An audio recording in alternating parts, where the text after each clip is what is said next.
Alô, alô, boa tarde, salve, salve. Vamos fechar a semana e fechar a semana com mais uma edição do Brasil Gente Minas, o seu diariamente necessário. Brasil Gente Minas na tela da Band com informação, hoje não tem culinária, com muita prestação de serviço, hoje tem comportamento também. E muito bom humor, claro, sempre no programa dessa sexta-feira. A gente vai repercutir o caso Ana Hickman, hein? Já que teve audiência em Belo Horizonte na manhã de hoje.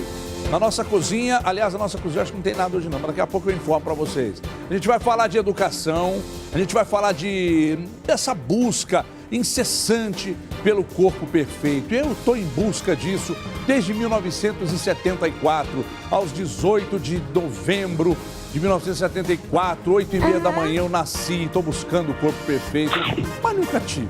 Mas a minha mulher gosta, é o que interessa. Então é o seguinte, a gente vai abrir o programa de hoje, atenção aí, hein? A gente vai abrir o programa de hoje com mais um vídeo impressionante. Impressionante. 2 homens em uma moto fogem de uma viatura da Polícia Militar e vocês assistirão agora o que aconteceu. Vamos ver, roda aí. Olha aí, ó. Roubaram a motocicleta, fugindo, como dizem, em desabalada carreira. E aí, preste atenção no que diz o policial. Logo, ó, agora, preste atenção no que diz o policial. Dá som aí, dá som. Peixoto, hein? Ô, Marinha, Peixoto. Agora. Pode ir, eles vão bater. Vão bater. Ele fala que vão bater. E olha o que acontece. Bateu. Nossa, velho. Impressionante. Impressionante. Acabaram de bater aqui no Honda Civic.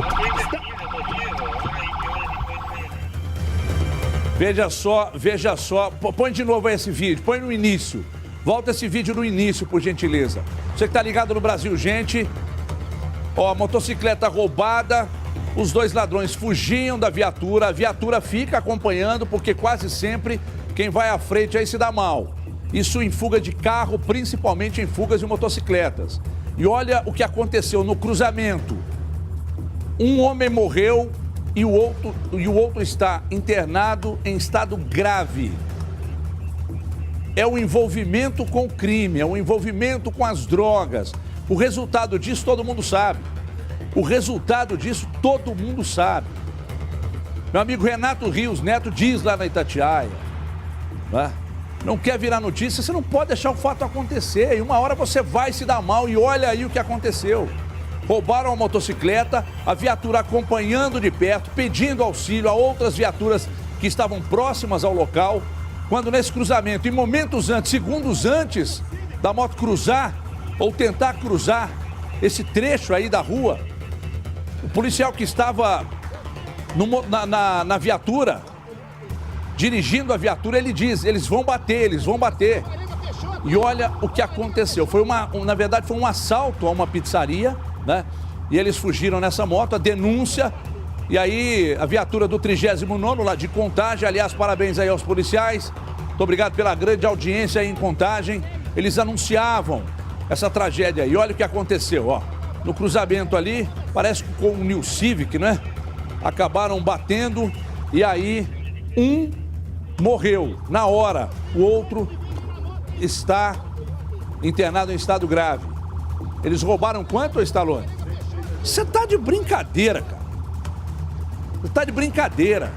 Os caras roubaram R$132. Reais? Você tá de brincadeira. O cara roubar 100, mas me pede que eu dou, ué. Você tá doido. Os caras roubaram R$132 e aí na fuga, olha o que aconteceu. Eu vou te contar, viu? Frase mais velha do que o rascunho da Bíblia. Nossa, essa camisa de R$15,90 aqui tá difícil. O dia que eu não venho de ponto M, o ódio que me dá, viu, que troço. Que baranga essas camisas. Eu vou falar a marca dessa camisa um dia, qualquer dia desses aqui. Porque não é ponto M. Hoje a Ana Hickman veio até a capital para prestar depoimento. Porque o Gustavo Correia, o cunhado da apresentadora, é acusado de homicídio no processo que investiga a morte de um fã durante um atentado, né, que a Ana Hickman teria sofrido no ano passado em um motel da região centro-sul da capital. Todo mundo se lembra muito bem desse caso, né, aqui no Cisla, aqui em cima, na região centro-sul, né, o rapaz que já vinha há algum tempo mandando mensagens, inclusive mensagens pesadas, com termos bem chulos para a Ana Hickman, e aí ele se hospedou no mesmo hotel onde estava a apresentadora. E aí o final da história vocês se lembram bem, né? Entrou em luta corporal com o cunhado dela, que mobilizou o rapaz, ele tentou dar ele deu um tiro na cunhada, na esposa do rapaz, que posteriormente tomou a arma dele e efetuou os disparos. E aí o Ministério Público pede a condenação por homicídio e os advogados, claro, do Gustavo, dizem que ele agiu em legítima defesa. Vamos, então, acompanhar tudo o que aconteceu nesse caso. Hoje pela manhã, Yara Fantoni, agora aqui no Brasil, gente. Ana Hickman e Gustavo Correia chegaram e saíram do Fórum Lafayette acompanhados de familiares e do advogado do réu. Ana foi testemunha na primeira audiência de instrução sobre o caso em que seu cunhado, Gustavo Correia, é acusado de homicídio doloso quando se tem a intenção de matar, por disparar contra Rodrigo Augusto de Pádua, fã de Ana, em maio do ano passado. Eu acredito na justiça e acredito que isso aqui vai terminar do jeito que tem que ser. O meu cunhado sendo absolvido como legítima defesa e como foi que aconteceu. O homicídio do qual Gustavo é acusado ocorreu no dia 21 de maio de 2016, quando o fã de Ana, Rodrigo Augusto de Pádua, invadiu o hotel em que a apresentadora estava, na região centro-sul de Belo Horizonte. Rodrigo entrou no quarto de Ana Hickman e, depois de insultos e ameaças, fez 2 disparos. O alvo seria a apresentadora, mas os tiros atingiram Giovana Oliveira, mulher de Gustavo e assessora de Ana. Após os disparos, Gustavo, que também estava no local, teria partido para cima do fã para tentar desarmá-lo. Rodrigo foi atingido por 3 tiros do próprio revólver e morreu no local. Era um momento de luta pela vida e pela morte, pela vida dele, pela vida dos seus familiares, da sua esposa. Isso, num direito penal, se chama legítima defesa. E no direito penal, legítima defesa não é crime, é uma excludente de licitude. Lamentavelmente, esse promotor de justiça faltou à aula enquanto fazia faculdade para entender o que é legítima defesa. Não será um advogado de São Paulo que vai fazer eu mudar o meu entendimento. Eu não vou agora justificar o porquê que não é legítima defesa. Mais na frente eu vou fazer as minhas alegações derradeiras. Não me cabe na imprensa eu falar foi ou não foi legítima defesa. Na audiência desta sexta-feira, Ana Hickman, Giovana Oliveira, cunhada e assessora da apresentadora, a mãe do réu, Dona Maria Helena, e o cabeleireiro de Ana foram as testemunhas ouvidas. Uma nova audiência foi marcada para o dia 18 de dezembro. Na ocasião, além do réu, Gustavo Correia, devem ser ouvidas outras 3 testemunhas: o irmão de Rodrigo de Pádua, um perito contratado pela família de Ana e um funcionário do hotel. Gustavo não se arrepende do que fez. Para ele, o disparo foi a única saída. Eu não tenho como ter arrependimento, porque a gente não pode se arrepender daquilo que a gente não teve opção, né? Não foi uma briga de bar, eu não estava dirigindo alcoolizado, não foi nada disso. Ou eu faria ou eu não estaria aqui. Então, foi como o que eu sempre falei, eu não tive opção. Então, não tem arrependimento. Tem tristeza de ter tirado uma vida agora, antes a dele do que a minha.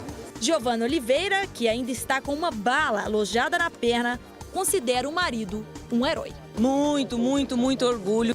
Sou grata a ele, sou grata ao Júlio, cabeleireiro, que me tirou de lá, porque o hotel também não chamou ambulância. Eu fui retirada de lá carregada como um saco de batata pelo Júlio, sem ambulância até o hospital. É muita injustiça, né? Pensa que a gente veio para Belo Horizonte para trabalhar e ele veio para matar, e o nosso sofrimento ainda não tem fim, né? Até agora a gente tem que passar por tudo isso, toda vez relembrar a história é muito difícil. Bom, é um caso que divide opiniões, né? Inclusive nós estamos vendo aí o advogado da família, obviamente, e o Ministério Público querendo a condenação por homicídio. Dr. Warley Belo, conselheiro do Instituto de Ciências Penais, está conosco aqui nos estúdios do Brasil Gente. E aí, enquanto a matéria rolava, eu perguntava ao Dr. Warley aqui: doutor, mas é difícil, não vamos falar exatamente, especificamente só desse caso, que a gente não sabe, não acompanhou, né? E o que a gente sabe, o que eu sei, o senhor também sabe.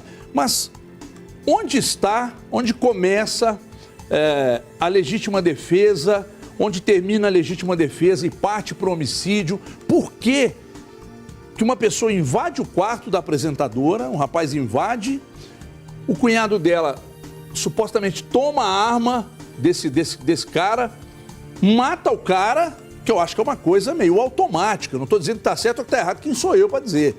Mas é uma coisa meio automática, né? Você quer se livrar daquele problema. Isso não é legítima defesa e por isso ele responde, por isso essa primeira audiência. Prazer recebê-lo. Obrigado. Bom, essa discussão é exatamente o que está acontecendo lá. Então, a balança da justiça tem dois pratos. Nós temos de um lado a acusação e do outro lado a defesa.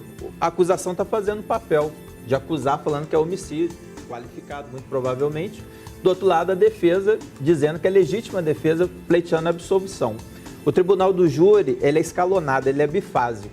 Então, estamos na primeira fase, ocorrendo a decisão de pronúncia, vai ao tribunal do júri, onde 7 pessoas leigas, os jurados, irão decidir se houve ou se não houve a legítima defesa.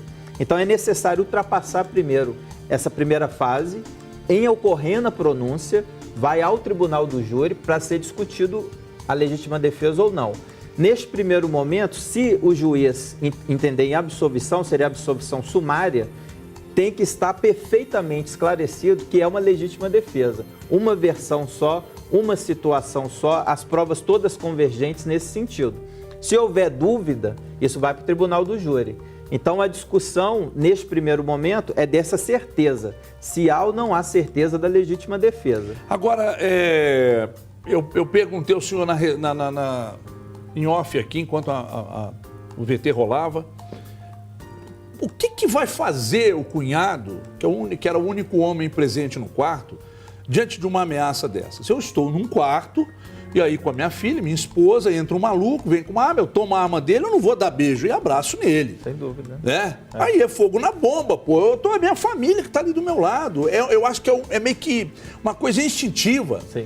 Não há como evitar. Agora, em caso, existe algum caso, e evidentemente pela experiência que o senhor tem, algum caso semelhante em que a pessoa foi inocentada ou foi condenada? Tem algum caso parecido que o senhor conhece os dois lados? Sim, existem muitos casos, né? O Tribunal do Júri, homicídio aqui no Brasil é um país que tem um índice de homicídio elevadíssimo. Então existem muitos casos, tanto favoravelmente quanto contra. Isso vai muito do Tribunal do Júri, do trabalho do advogado e da acusação. De qualquer maneira, o artigo que se refere à legítima defesa, artigo 25 do Código Penal, exige que haja uma reação, uma resposta, usando moderadamente dos meios necessários a direito seu e de outrem. Quer dizer, o fundamento fático da legítima defesa é exatamente o que você falou.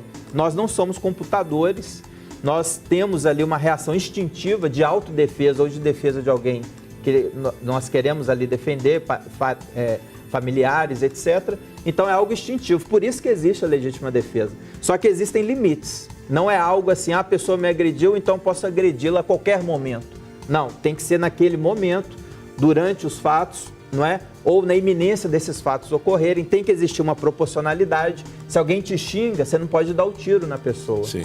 Então, se a pessoa virou as costas e está saindo, está fugindo, e se você agride, ali já não há mais a agressão. Mas e se a pessoa, de repente, o rapaz tentou tomar a arma dele, mas aí ele conseguiu imobilizar o rapaz de costas, né, ou sobre o dorso do cara, e ali ele com a arma na mão, o que ele vai fazer? Ele vai ficar esperando a polícia chegar, gente, liga para a polícia. Tá. Aí isso que vai ser analisado, é aquilo que a gente estava conversando. Uma coisa, a gente conversando aqui no ar-condicionado, tudo tranquilo, outra coisa não vamos ver. É verdade. Quando o cara está em cima de você, você está com adrenalina. Então há uma reação instintiva, às vezes de raiva, às vezes de ódio, mas a justiça é fria. Então isso vai ser analisado se existia ainda a agressão ou a agressão não existia. Isso aí eu não vi os autos, eu não conheço, nós estamos falando abstratamente. Sim. Então se a agressão já havia cessado, ele estava imobilizado e a pessoa pegou a arma dele e atirou, está próximo de uma execução. Se a pessoa estava reagindo, havia ainda a chance daquela agressão, então a pessoa pega a arma para se defender, para imobilizar, para parar aquela agressão, legítima defesa. Se o tribunal, para fechar com o senhor, se o tribunal, se o júri opta, por exemplo, pela condenação dele, ele já sai dali direto para a cadeia ou existem outros meios, outras brechas da lei em que ele ainda possa não seguir para a cadeia? Eu me refiro, claro, ao Gustavo. Isso daí, ocorrendo a sentença, depois cabe apelação, cabe embargo de declaração, depois apelação para o Tribunal de Justiça. Depois para Brasília, cabe ainda recurso especial, recurso extraordinário. Não é? Você pode parar, por exemplo, no STF? Com certeza absoluta. E aí eles lá em cima decidem? Lá em cima, a competência é do tribunal do júri.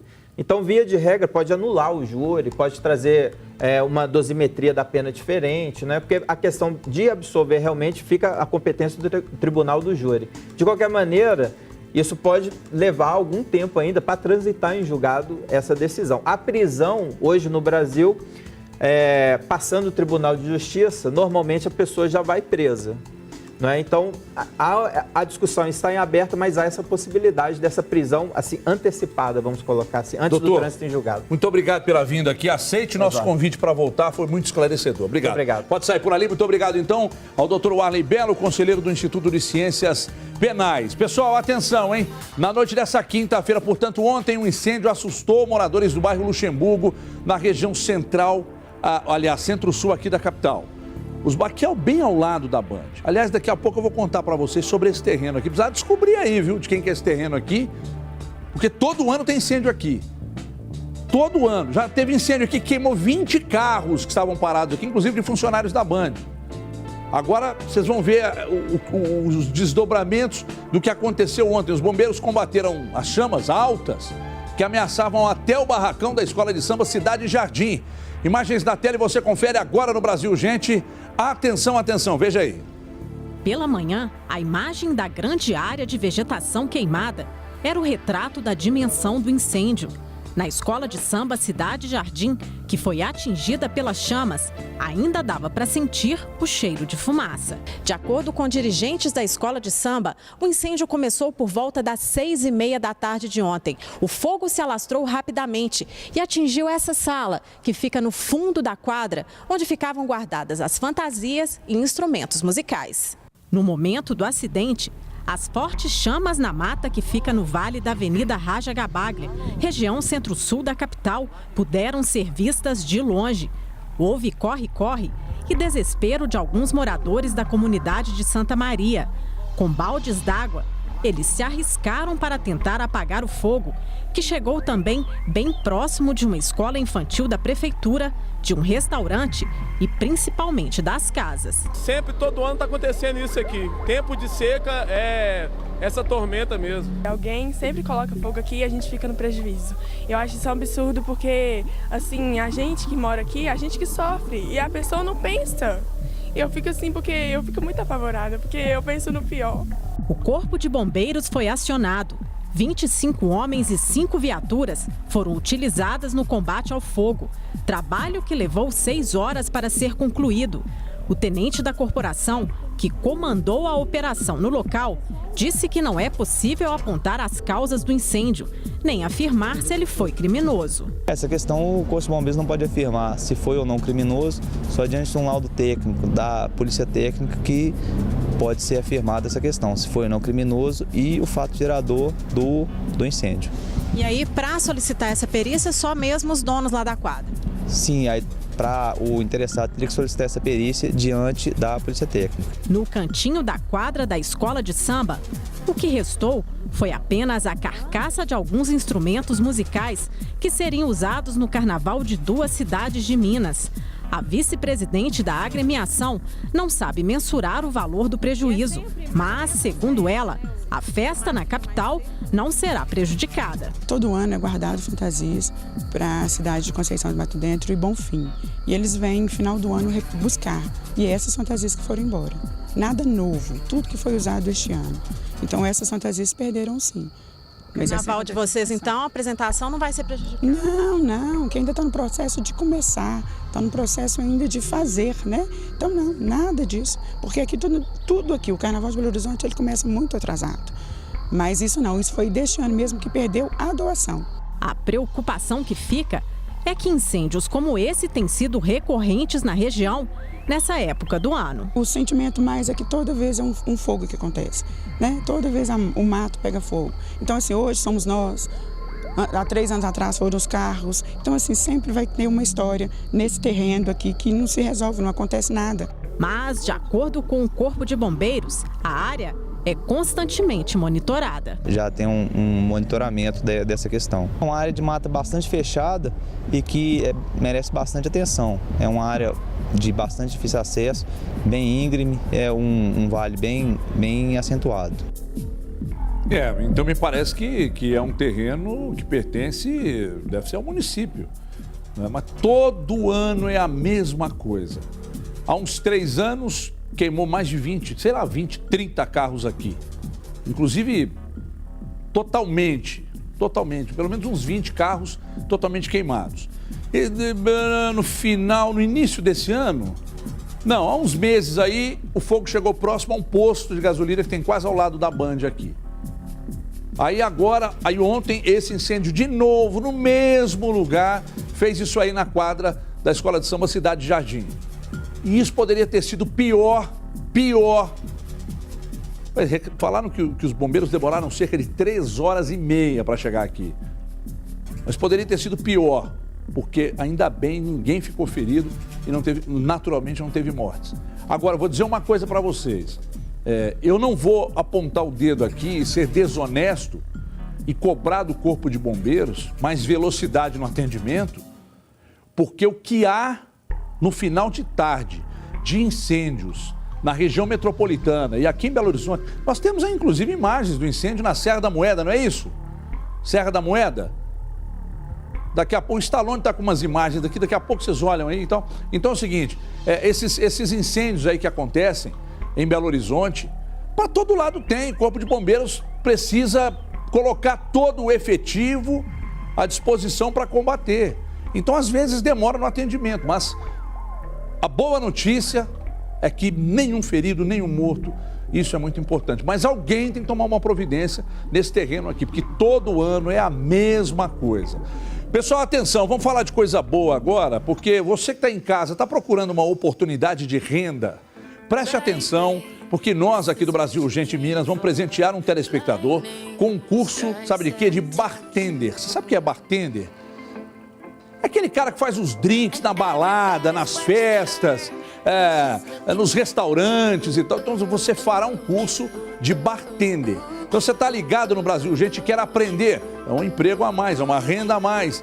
Aqui em Belo Horizonte são muito solicitados. O curso acontece nas próximas 2 semanas, entre 7 e 8 da noite, 1 hora de duração, no espaço Meet Porcão. Então você vai mandar agora um Bandzap, o número está aqui em cima. Tá? Vai mandar um número aqui para o meu Bandzap, tá? Só com o seu nome, tão somente, só com o seu nome. E aí daqui a pouco a nossa produção vai fazer o sorteio. E aí entre os participantes, uma pessoa vai ganhar o curso de bartender. Vale para mulheres e para homens, não é isso, André? Vale para mulheres e para homens. Tem esse negócio, é só para homens. Não, mulheres também fazem drinks espetaculares. Então a gente está sorteando para você um curso de bartender. Entre em contato pelo nosso Bandzap, já eu dou o nome aqui do ganhador, ok? E também ainda, né, dando sequência ao Brasil Urgente, um projeto de lei pode proibir escolas de realizar provas para a admissão de crianças. Os processos seletivos de novos alunos são considerados por muitos quase um vestibular. Se o texto for aprovado pela Comissão de Constituição e Justiça, a seleção deverá ser feita somente por sorteio ou ordem de inscrição. Somente por sorteio ou ordem de inscrição. Nós temos aí, a gente vai receber inclusive aqui o Gabriel Verdim, que é coordenador do QI pré-vestibulares, e o Vitor Ferreira, que é professor do Terra Negra, do espetacular Terra Negra, para debater sobre esse assunto. Mas antes você confere tudo, mas bem explicadinho para você. Veja aí. Esta escola particular já está com o processo de seleção aberto para escolher os alunos que vão entrar no ano que vem. Só na educação infantil são quase 500 crianças. É positivo, né? Primeiro porque a criança já começa a se ambientar na escola que ela vai ingressar no próximo ano. E depois também para a gente, enquanto escola, para a gente poder ter uma atuação mais significativa quando a gente recebe esse aluno. A mãe do Pedro, de 2 anos, acha cedo demais para submeter uma criança a testes. Eu acho que ela deve se sentir frustrada, né? Triste porque não foi aprovada. Talvez ela se ache, né, que é inferior às outras crianças, né? E pese para ela, talvez futuramente. Para o Mauro, as avaliações devem começar nos primeiros anos. Para o menino de 2 anos, ele encara isso muito mais como uma brincadeira do que como alguma prova ou algum teste mesmo, né? Mas isso, fatalmente, a vida é assim. Um projeto de lei propõe o fim das provas de seleção usadas por muitas escolas para a escolha dos alunos que podem se matricular na educação infantil e no primeiro ano do ensino fundamental.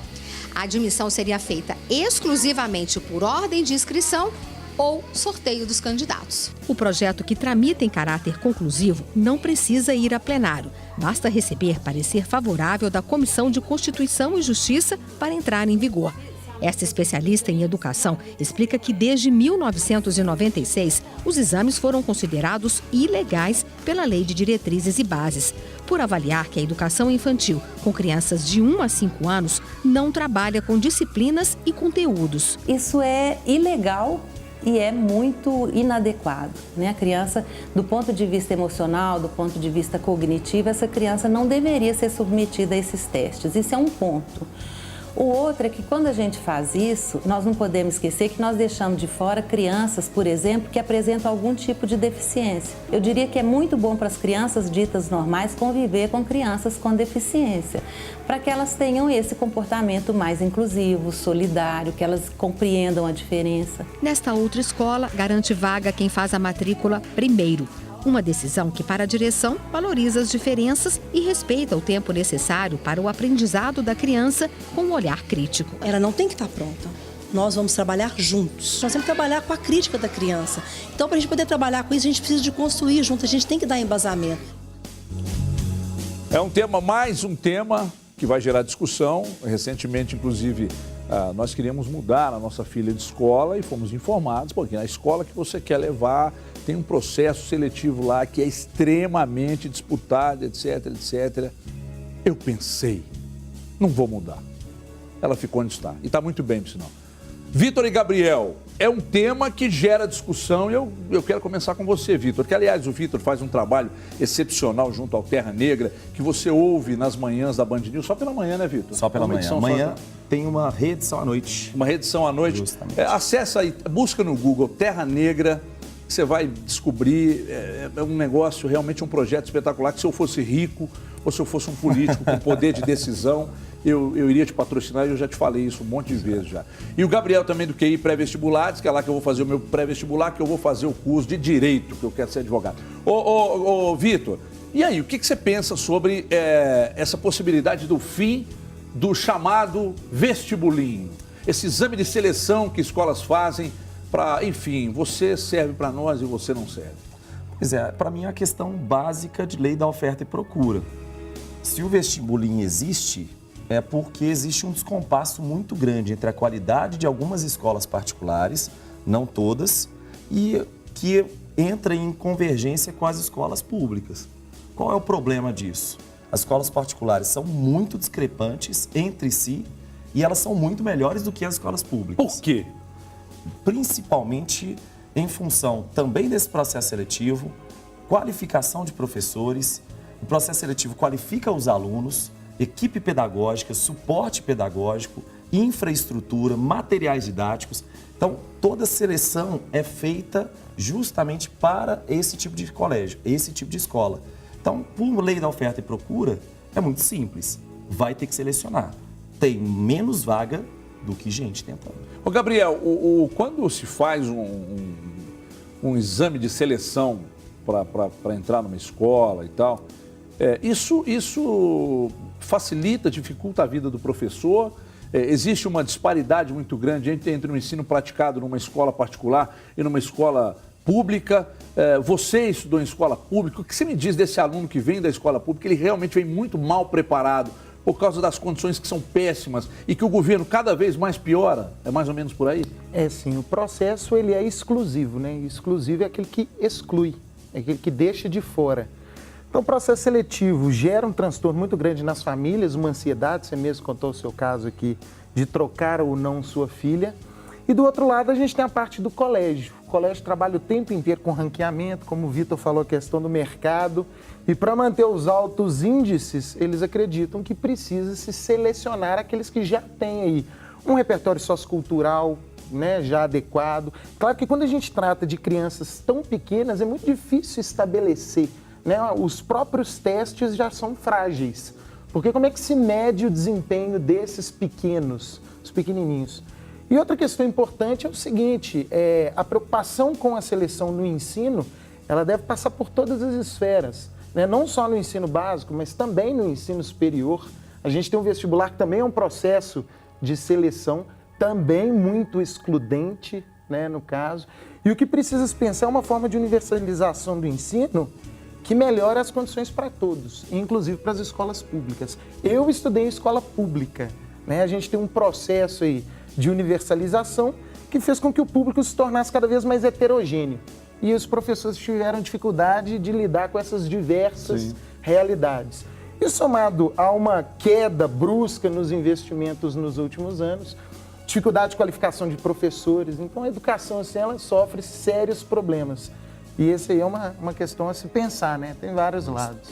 Ô Vitor, eu quero aproveitar que vocês estão aqui, a gente sabe, já falou um pouco, vocês falaram cada um pouco sobre o tema, mas o Enem está chegando aí.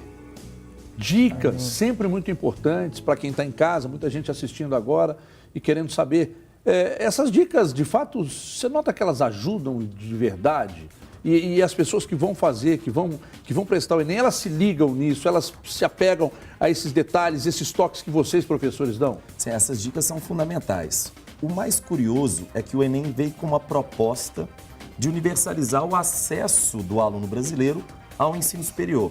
Esse era o objetivo inicial, fazer com que aqueles processos seletivos, os vestibulares clássicos de cada universidade, fossem interrompidos para fazer um processo geral.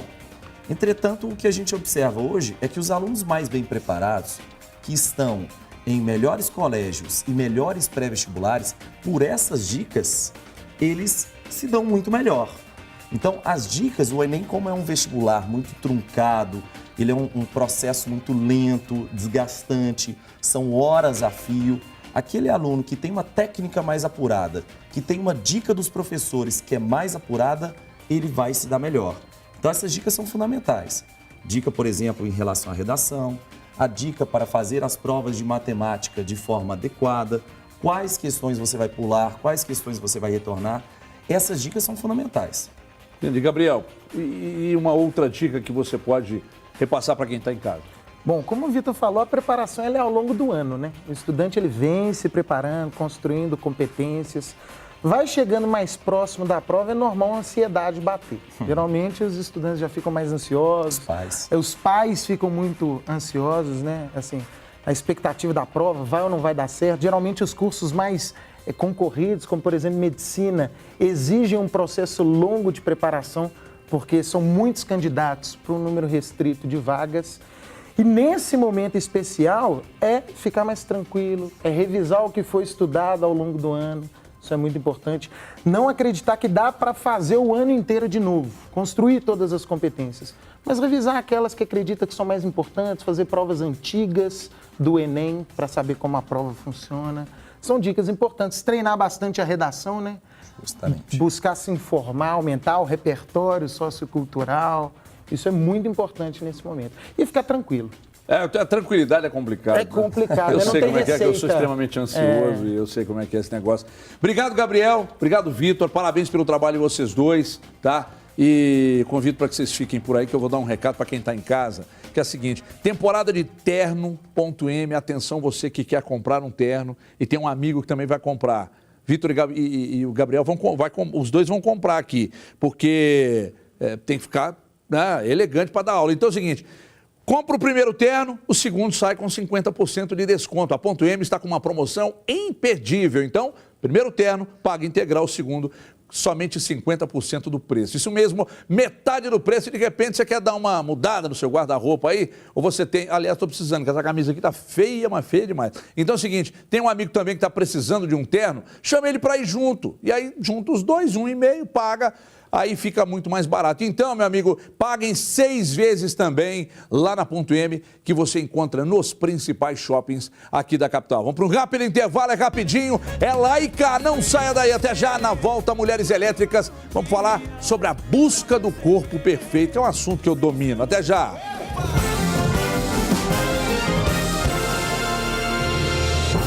Nós de volta com... Ei, Lulu Santos, essa música aí, na época, tocava. E nós lá nas festinhas no Pombal. Ai, ai, ai. Que momento. Olha aqui, deixa eu chamar meu amigo Rogério Sotelli, que tá aqui. Grande Rogério! Beleza, ele tá morando na Band agora. Por quê? Porque tu vai falar da CNR. Ô, Rogério, e essa aposta aí? Você vai me contar de novo? Claro que vou. Boa tarde, doutor, nos assistindo aí, gente. É uma aposta, é o seguinte, a CNR aposta que nesse mês de outubro você não encontra preço igual. Outubro ou nada, CNR. São preços imperdíveis, centenas de ofertas, tá certo? E como eu falei hoje mais cedo, são centenas de ofertas, o pessoal tem que ficar atento, porque quando durar os estoques. Então, tendo oferta, tendo estoque, a oferta está valendo. E a CNR, né, Everton, não é só para quem está construindo reforma também, não. Tem uma novidade aqui que eu queria mostrar para o pessoal. Opa, por favor. Claro, as lojas têm estacionamento fácil e amplo, é gratuito para os nossos clientes. E se tem estacionamento, tem carro, não tem? Claro. Quem tem carro quer cuidar, não é isso mesmo? Tem que cuidar, é uma das nossas paixões, pô. Com certeza. E a CNR tem uma completa linha de produtos automotivos para limpeza e conservação. O quê? Mas não é só material de construção, não? Claro que não. O cara vai lá comprar, vai ver a reforma. Quando a mulher está olhando a reforma, um piso, um revestimento, o maridão gosta de cuidar do carro, tá lá o produto de limpeza, tem cera automotiva, tá certo? Silicone, limpa couros, higienizador de ar-condicionado para os carros que tem ar. E o preço é super mega em conta, gente. Tem que ir lá para poder conferir, tá certo? Muito bom, não sabia. Além disso, como eu comentei aqui nos programas anteriores, comentei ontem eu não trouxe uma tinta bacana para pintar a casa toda? Sim. Pois é, para poder pintar, antes de pintar, você tem que usar uma massa corrida. Para fazer uma massa corrida barata, eu trouxe a Ikine, essa lata de 20 quilos, apenas R$ 49,90. Nossa, mano, tá barato demais. Muito, é muito barato, tá certo? Para a cozinha ficar legal. O rendimento da Ikine é sensacional. Com certeza. Rende muito mesmo e dá um ótimo acabamento também, tá certo? Para quem mexe com pintura sabe disso. Para sua casa ficar legal também, olha que bacana esse produto aqui, é o Cooktop da Frank, 5 bocas de 1.115 por 759 em 10 vezes. Barato demais, rapaz. É claro que é, ué. Tá certo? E como deveria deixar de ser também, tem também um piso, eu trouxe várias opções aqui, mas essa aqui é bem baratinha, é um Terlago Bianco 44 por 44 extra de 26 por apenas R$ 17,50. É muito barato, gente. É barato demais, então é claro que você não pode perder, pô. Você não vai perder. Você viu o Rogério falando aqui? A CNR aposta que preço igual você nunca viu. É a jogada certa para sua casa. CNR, da reforma à construção. Belo Horizonte, Nova Lima, Contagem, Betim. Corre para lá porque é bom. Obrigado, Rogério. Obrigadão, Everton. Um Valeu demais, tchau, pessoal. Rogério volta, ele vai voltar pra gente falar muito mais. É um namoro que vai virar casamento, nós com a CNR. A Belinha falou que tem um fogão desse, Belinha da Mulheres Elétricas, tem um fogão desse na casa dela. A busca pelo corpo chamado perfeito não está na lista de prioridades de todo mundo, né? Eu sei bem o que é isso. Tem muita gente que se posiciona contra essa imposição de padrões estéticos, né? E aí padrões de peso também. Olha pra pessoa, tá fora do peso, ou tá magra demais. Nossa, tá doente, está magra, está gordo. Nossa, cuidado, você vai morrer. É uma chatice, eu sei bem. Então é o seguinte, cada vez mais aumenta o número de apoiadores dessa causa nas redes sociais.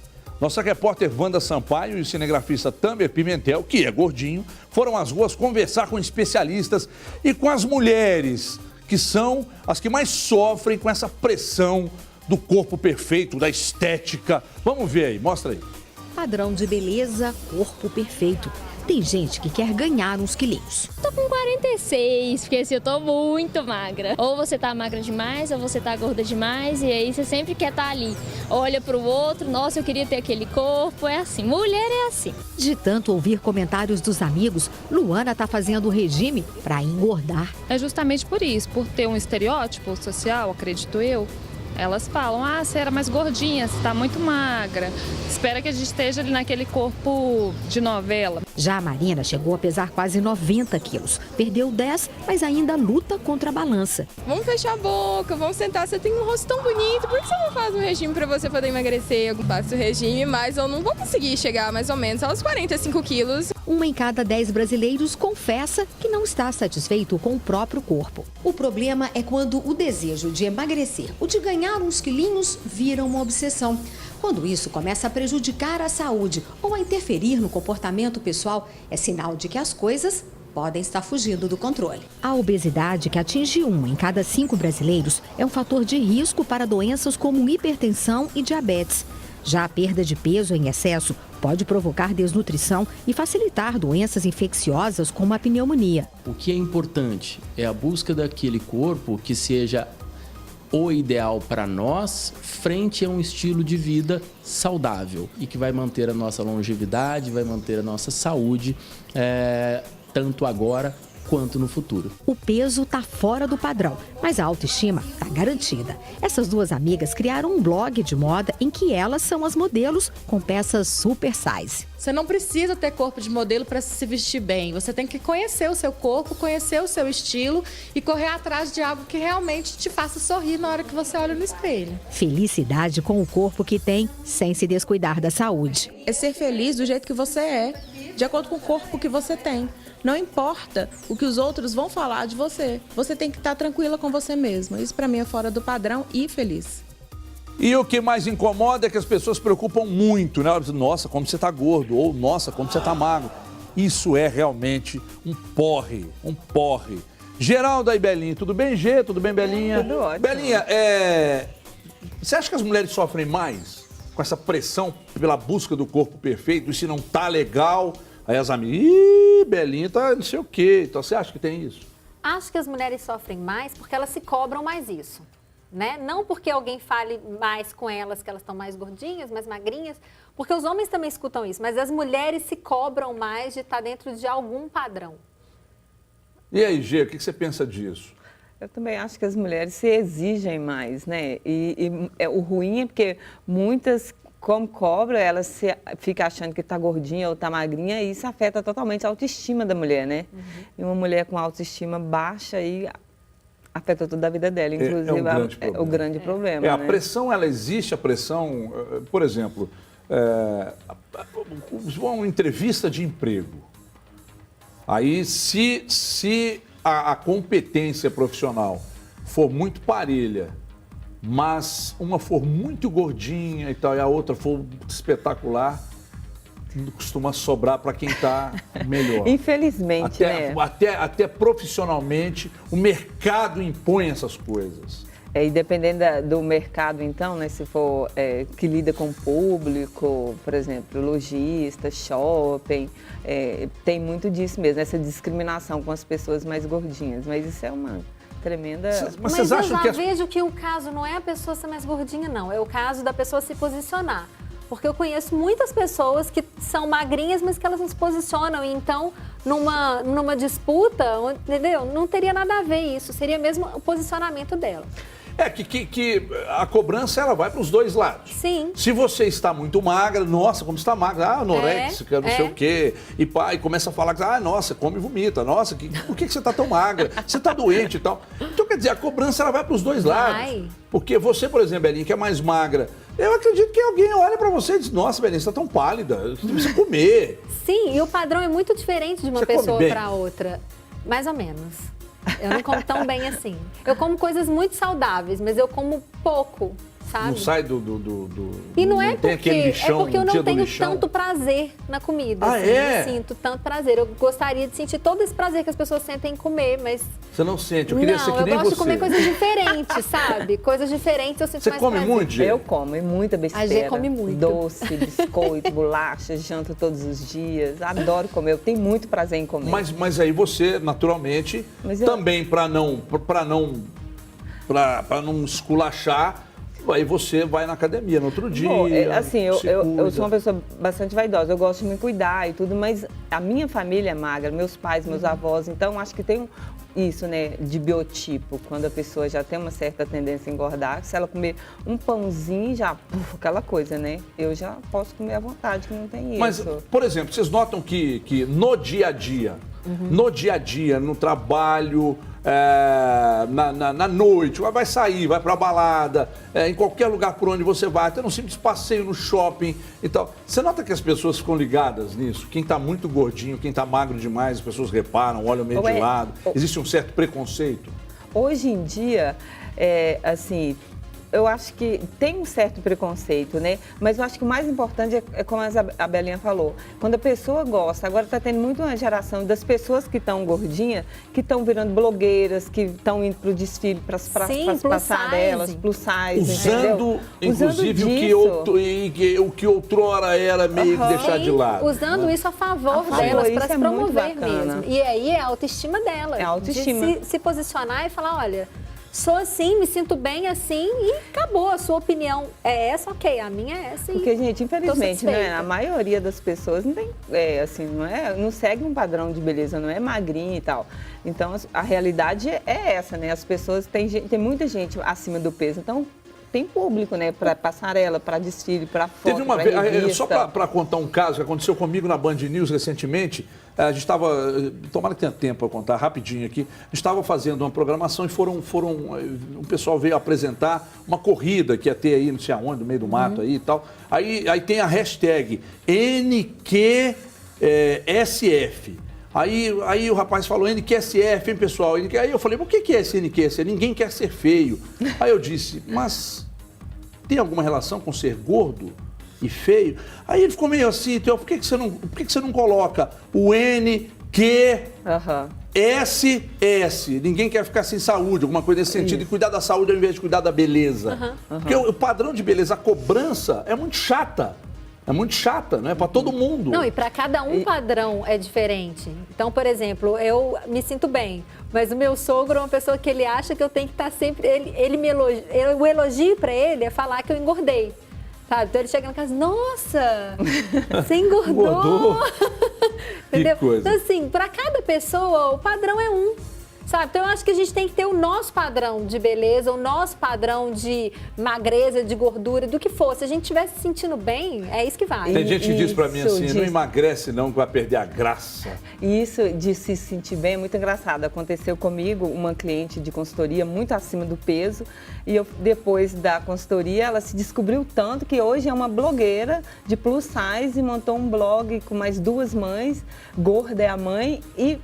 Olha que massa! Porque hoje ela Gorda é a mãe. Pessoal, eu preciso interromper o nosso papo, já aproveitar para agradecer, porque tem um chamado urgente agora, hein? Chamado urgente, Luciana Viana, que aliás é magrinha, acompanhou a Operação Luz na Infância, a maior da história de combate à pedofilia. Um chamado urgente, Luciana Viana, um abraço, boa tarde. Olá, Everton, boa tarde a todos. A nossa equipe, eu e Marco Tatu, estamos aqui na Delegacia Especializada em Proteção à Criança e ao Adolescente, onde a Polícia Civil acabou de dar uma coletiva sobre a mega operação Luz na Infância, intitulada Luz na Infância, que ocorreu em todo o país, em vários estados, inclusive aqui em Minas Gerais, onde 9 pessoas foram presas. Dessas, 3 aqui em Belo Horizonte. Boa tarde, doutora Yara França. Doutora, essas 3 pessoas presas em Belo Horizonte, assim como as demais, elas estão envolvidas no crime de pedofilia, não é isso?